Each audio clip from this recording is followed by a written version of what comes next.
여러분 안녕하십니까? 광주 MBC 뉴스투데이입니다. 먼저 오늘의 주요 뉴스입니다. 광주 서구갑 국회의원 재선거에 후보를 전략 공천하려는 민주당 중앙당의 방침에 대해 후보 간 찬반 대결이 치열해지고 있습니다. 오는 27일로 예정된 남북 정상회담을 앞두고 성공을 기원하는 자치단체의 메시지가 잇따르고 있습니다. 광주시가 사회복지법인과 시설에 대한 지도 감독을 강화하고 위법 사실이 확인되면 엄정 조치하기로 했습니다. 5년째 추진되고 있는 전라남도 교육청의 무지개 학교 사업을 재정비할 필요가 있다는 지적이 나오고 있습니다. 광주 서구갑 국회의원 재선거에 후보를 전략 공천할지 아니면 다른 방안을 찾을지 민주당의 결정이 임박한 것으로 보입니다. 전략 공천하라는 쪽과 말리는 쪽의 공방은 고소와 촛불 집회로 이어질 만큼 뜨거워지고 있습니다. 윤근수 기자입니다. 민주당 공천관리위원회 전략 공천 결정에 대해서 송갑석 예비후보 측의 반발이 계속되고 있습니다. 규탄대회와 반대 성명이 잇따랐고 민주당 대표실을 항의 방문하기도 했습니다. 여기에서 더 나아가 일부 지지자들은 촛불 집회까지 예고해놓고 있습니다. 전략 공천에 대한 비판 여론이 커지자 박혜자 후보 측도 맞대응을 시작했습니다. 박 후보는 허위 사실을 유포한다며 송갑석 후보를 경찰에 고소하고 선관위에도 조사를 요구했다고 밝혔습니다. 2012년 총선 때도 전략 공천을 받았다는 가짜뉴스로 민심을 선동하고 있다는 겁니다. 또 공관위의 결정대로 하루빨리 최고위원회의에서 후보를 정하라고 요구했습니다. 양측의 공방전이 가열되는 가운데 민주당 최고위의 결정은 임박한 것으로 보입니다. 지난주 최고위원회의에선 전략 공천 안건이 상정되지 않았지만 논란이 가열되는 분위기나 27일 남북 정상회담 일정을 감안하면 조만간 결론을 낼 것으로 예상됩니다. 전략 공천이냐 아니냐 민주당 지도부의 결정에 이목이 집중된 가운데 어떤 결론을 내더라도 후유증은 남길 수밖에 없게 됐습니다. MBC 뉴스 윤근수입니다. 민주당 전남도당이 경선 절차에 들어갔습니다. 민주당 전남도당은 오늘까지 이틀 동안 시장 군수 경선을 진행하고 25일부터는 광역의원, 26일부터는 기초의원 경선을 실시할 예정입니다. 경선은 단체장의 경우 권리당원 투표 50%와 여론조사 50%를 각각 반영하고 지방의원은 권리당원 투표로만 후보자를 결정합니다. 한편 민주당의 광주지역 구청장 경선은 다음 달 3일에 시작될 예정입니다. 민주평화당 광주시당이 이성일 예비후보를 광주 서구청장 후보로 확정했습니다. 이에 따라 민주평화당은 광주 5개 구청 가운데 남구를 제외한 4개 구청장의 후보를 확정지었습니다. 또 시의원 후보 3명과 구의원 후보 11명을 추가로 공천했고 경선 지역의 경우는 오는 28일 전당원 투표를 통해 후보를 결정하기로 했습니다.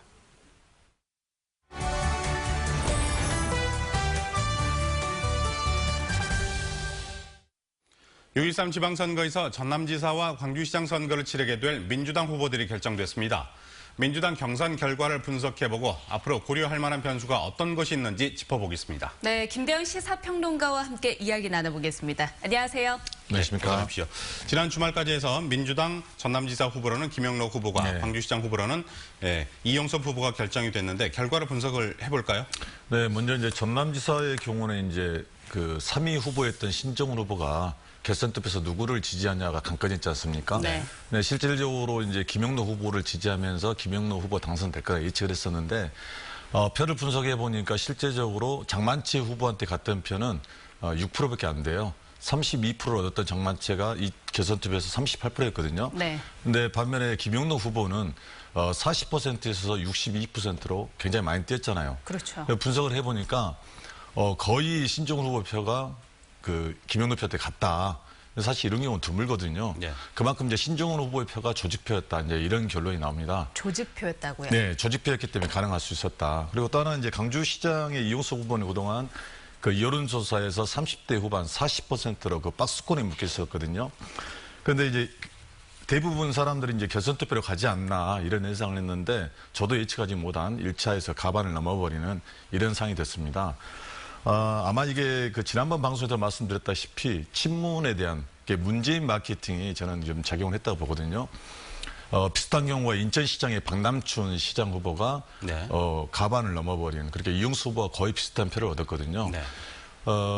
이영수 후보와 양양자 후보가 친문이라는 제가 말씀을 드렸었는데 그 지난 대선 당시에 문재인 그 후보를 위한 그러니까 민주당에 입당했던 대부분 사람들이 그 권리당원들이 친문에 포진해 있습니다. 네. 그래서 이용수 후보가 결선 투표 가면 위험하다는 그 위기감이 형성이 되면서 오히려 이제 손해는 양양자 후보가 좀 봐버린 거죠. 그래서 대거 몰리면서 될 사람을 밀어준다. 뭐 이런 네. 게 있었겠군요. 그리고 이제 결선에 가면 질 수도 있다는 이기감이 평가했던 네네. 것 같고 네, 그런 것 같습니다. 그렇군요. 네. 뭐 과정을 놓고 보면요. 중앙당 경선 룰도 그렇고 그리고 당원 명부 유출 그리고 또 네거티브 공세 같은 잡음들이 좀 있었잖아요. 이런 것들이 이 결과에 영향을 줬을까 궁금합니다. 일단 중앙당의 경선룰은 그 민주당이 좀 굉장히 그 시스템에서 움직이는 게 아니라 그때그때 상황에 맞춰서 이런 문제가 있고 그걸 이제 당심이라고 하거든요. 중앙당 입장에서는 어쨌든 간에 대선을 바라보고 차기 집권을 위해서 후보를 선정해야 하는 이런 문제 때문에 항상 개입을 합니다. 네. 그러니까 시민들의 의견, 민심을 그 고려는 하지만 때로는 무시하기도 하고 그래서 전략공천이라는 말도 나오지 않습니까? 이런 문제가 있고 장만치 후보를 보니까 결과에 승부가 한다는 입장문을 내놨더라고요. 그런데 입장문 내용을 보니까 기인은 평등해야 하고 가정은 공정해야 하고 결과는 정의로 한다. 그 문재인 대통령의 국정 철학이잖아요. 이 내용을 삽입을 시켰어요. 그래서 묘한 요인이 남았고 그러면서 또 하나는 이제 그 장만치 후보가 김영도 후보한테 그 선거법을 고발했던 내용에 대해서 이제 그 내 손을 떠났다. 네. 이렇게 입장을 표명하면서 말로는 이제 경선 결과 승복했지만 좀 요인이 남는다. 이렇게 보시면 되고 양양자 후보 강주시장의 경우는 이제 양양자 후보 같은 경우는 그 이용수 후보와 비공식적으로 문재인 정부의 성공을 위해서 협력하겠다 이렇게 네. 입장을 밝혔는데 이용섭 후보 측의 입장을 들어보니까 강기정 후보하고는 아직 연락이 되지 않는다 이렇게 이야기를 하고 있더라고요. 양양자 후보와는 이야기가 네. 됐지만 강기정 후보와는 아직 이야기가 되지 않았다. 전화를 안 받는다고 좀 들었습니다. 예. 그래서 아직도 좀 그런 게 남아있는 것 같고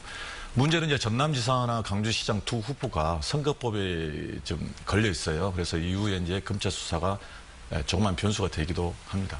네. 자, 이번 지방선거에서 네. 경선 통과가 곧 당선이다. 민주당 후보 측면에서 봤을 때는요. 이런 이야기도 많은데 앞으로 변수가 될 만한 사항들이 있을까요?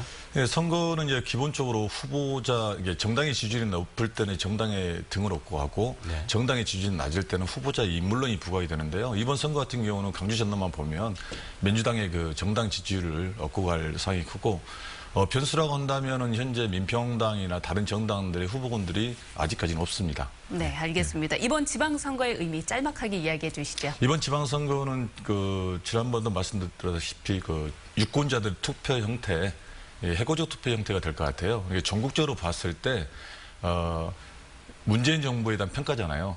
그 국민들이 봤을 때 문재인 정부 1년에 뭘 했냐 이런 해고를 하면서 투표를 하는데 이게 만약에 성공하지 못하면 이후에 문재인 정부가 그 힘들어지고 일정 정도 성과를 거두게 되면 굉장히 탄력을 받아서 지금 현재 벌어지는 북미회담, 남북회담 그리고 이제 개혁 문제 이런 것들이 좀 탄력을 받지 않을까 이런 생각 들고요. 좀 전에 말씀드린 거 정의당의 그 나경채 후보가 있습니다. 민평당이 아직 네. 시장 후보가 정해지지 않았던 거고요. 예. 네, 알겠습니다. 앞으로 또 계속해서 저희가 네. 관심을 갖고 지켜보도록 하겠습니다. 오늘 나와주셔서 고맙습니다. 네, 감사합니다. 감사합니다. 출근길 우산 챙기셔야겠습니다. 종일 흐리고 비가 내리겠는데요. 강한 비구름대가 몰려오면서 내일 낮까지 우리 지역 비는 계속해서 이어지겠습니다. 광주와 전남 지역은 10에서 50mm의 강우가 예상되고요. 남해안을 중심으로는 최고 80mm까지 비가 쏟아지겠습니다. 비가 내리는 곳은 가시거리가 짧아서 안전운전 하셔야겠고요. 돌풍과 함께 천둥과 번개도 동반하겠습니다. 또 내일까지 바람도 강하게 불 것으로 예상돼 시설물 관리에도 유의하시기 바랍니다. 비로 인해 고온 현상은 누그러들겠는데요. 오늘 광주의 낮 기온 18도로 어제보다 6도가량 낮아지면서 평년균을 밑돌겠습니다. 낮에도 비가 계속 내려서 쌀쌀할 수 있으니까 옷차림 잘 하셔야겠습니다.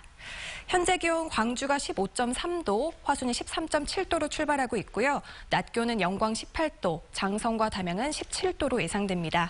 목포가 17도, 강진, 장흥 15도로 흐린 날씨로 인해 아침과 낮의 기온차는 크지 않겠습니다. 곡성이 18도, 구례 16도, 보성은 14도로 예상됩니다. 날씨였습니다. 최근 순천이 전남에서 16번째 무지개학교 교육직으로 지정됐습니다. 전남도청은 지난 2013년부터 무지개학교 교육지구 사업을 추진해오고 있는데요. 애초에 방향대로 진행되지 못하고 있다는 목소리도 나오고 있습니다. 조희원 기자입니다. 전남도 교육청이 추진하는 학교 혁신 사업인 무지개 학교 사업. 각 학교가 특성에 맞게 무지개처럼 다채로운 빛깔을 낼 수 있도록 하자는 취지에서 시작됐습니다.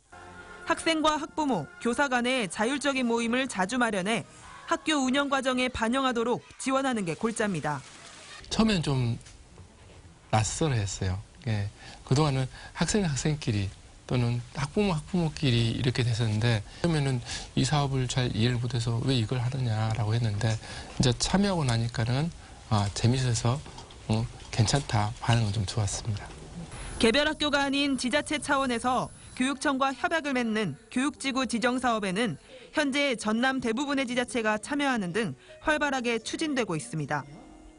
그러나 방향을 재정비할 시점이라는 목소리도 나오고 있습니다. 무지개 학교에 대한 이해가 깊지 않다 보니 생각했던 만큼의 효과를 거두지 못하고 있다는 겁니다. 실상 학교 구성원이 아닌 도교육청이 주도해 사업이 진행되는 모양새라는 지적입니다.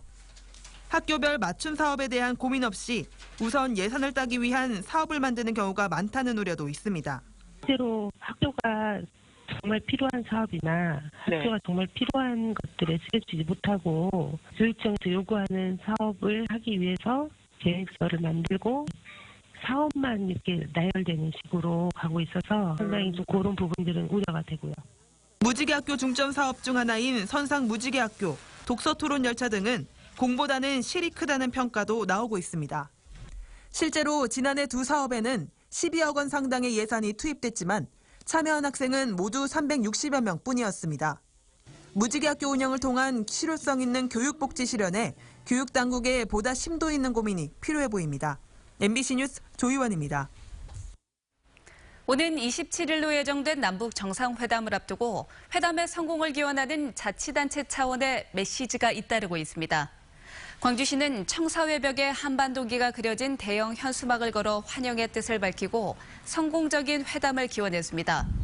한평군도 오는 25일 경기도 파주 임진각에서 남북 정상회담 성공을 기원하며 한반도 최남단에서 최북단까지의 거리를 상징하는 나비 1,178마리를 날리기로 했습니다. 광주 광산경찰서는 자살하려는 사람을 속여서 금품을 가로챈 혐의로 33살 A씨를 검찰에 구속 송치했다고 밝혔습니다. A씨는 지난해 7월 SNS에 함께 자살할 사람을 구한다는 내용의 글을 게시한 뒤 이를 보고 연락해온 B씨에게 생활비 등 3,700여만 원을 가로챈 혐의를 받고 있습니다. A씨는 B씨에게 죽기 전 하고 싶은 일을 해보자고 속여 가로챈 돈으로 도박에 탕진한 것으로 드러났습니다. 광주지방법원은 사망한 연금 대상자가 마치 살아있는 것처럼 속여서 국가로부터 연금을 받아온 혐의로 기소된 50살 A씨에 대해 징역 8개월에 집행유예 2년을 선고했다고 밝혔습니다. A씨는 연금 부정수급 담당 공무원을 속이고 지난 2016년부터 20개월 동안 사망한 B씨의 특정연금 2,500여만 원을 받은 혐의로 기소됐습니다.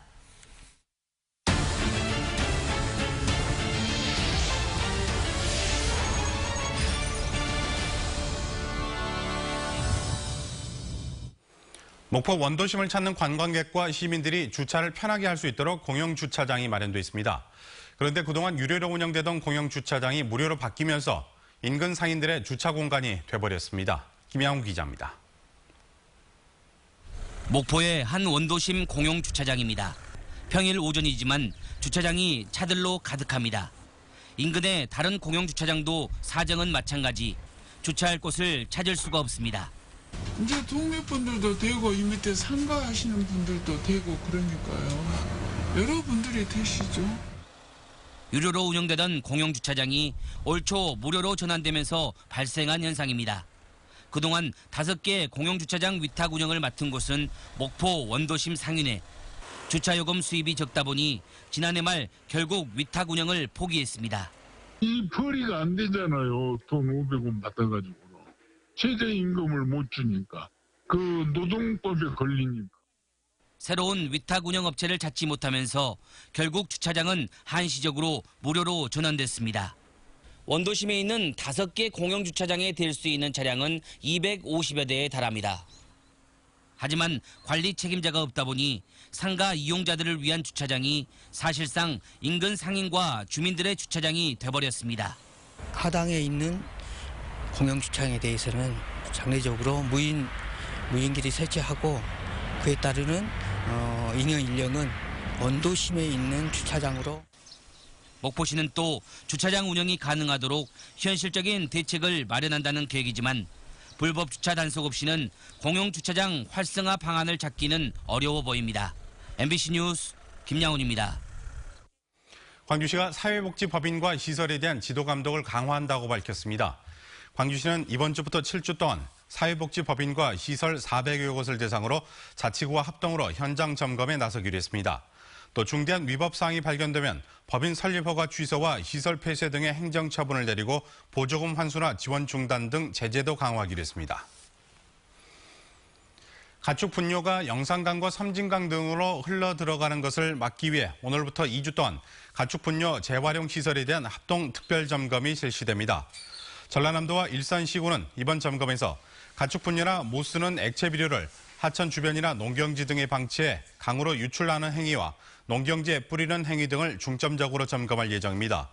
가축 분뇨나 비료는 질소나 인 등 성분이 많아 강으로 유입되면 녹조 발생과 각종 수질 오염의 원인이 되고 있습니다.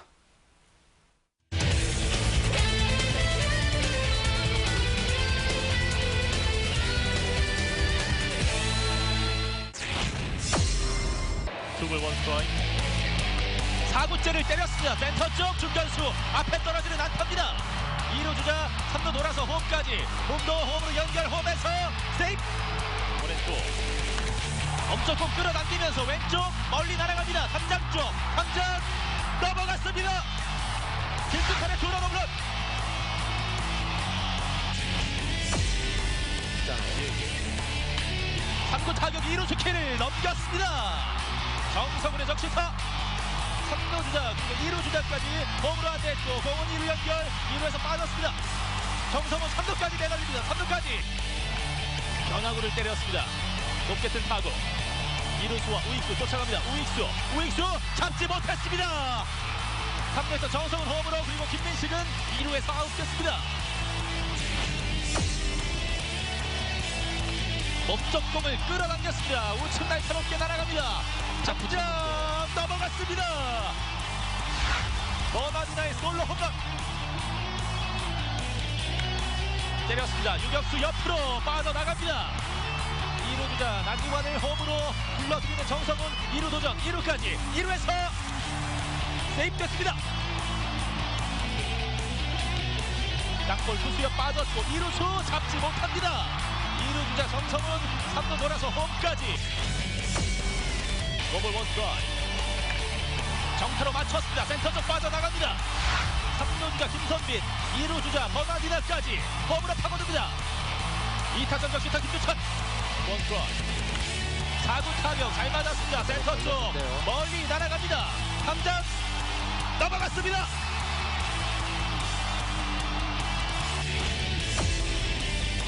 주말에는 수원에서 KT를 상대하게 되는 다음 주 기아 타이거즈고요.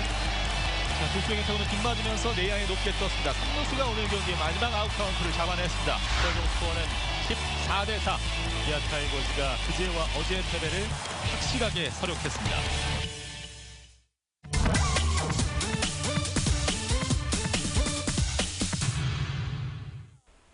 지난 한 주 SNS에선 어떤 뉴스가 시민들에게 관심을 받았을까요?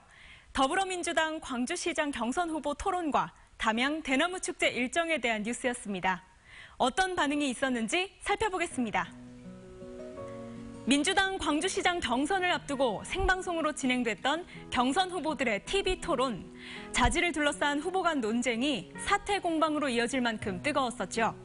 이 분위기는 SNS에서도 이어졌습니다.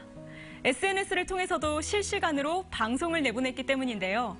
본인이 지지하는 경선 후보에 대해 이 사람이 시장에 적합하다 옹호하고 응원하기도 하고요. 상대 후보를 경계하는 발언이 줄을 이뤘습니다.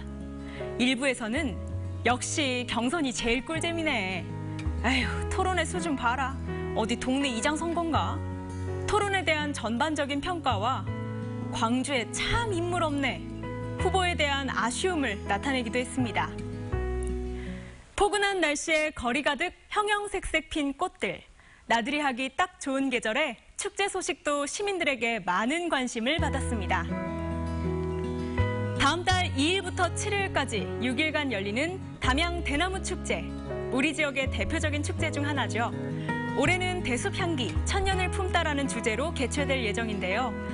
대나무의 특별함을 재현한 대나무 역사문화 퍼레이드와 함께 대나무 물총놀이와 대나무 뗏목 만들기 등 다양한 이벤트를 즐길 수 있습니다. 축제의 계절답게 SNS에서도 많은 시민들이 축제 소식을 반겼는데요. 가야 할 곳이 많아. 이런 건 어때?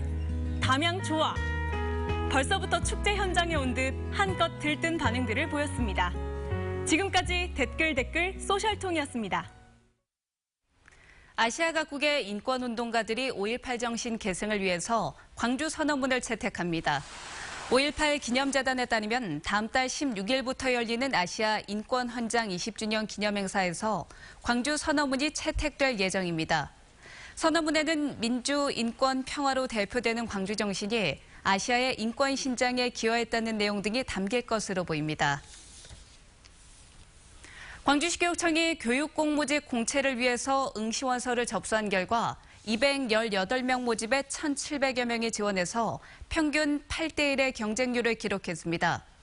선발 직종별로는 4명을 뽑는 교무 실무사의 경우 302명이 지원해서 경쟁률이 75.5대1로 가장 높았고 교육복지사 55대1, 과학실무사는 37.8대 1등이었습니다.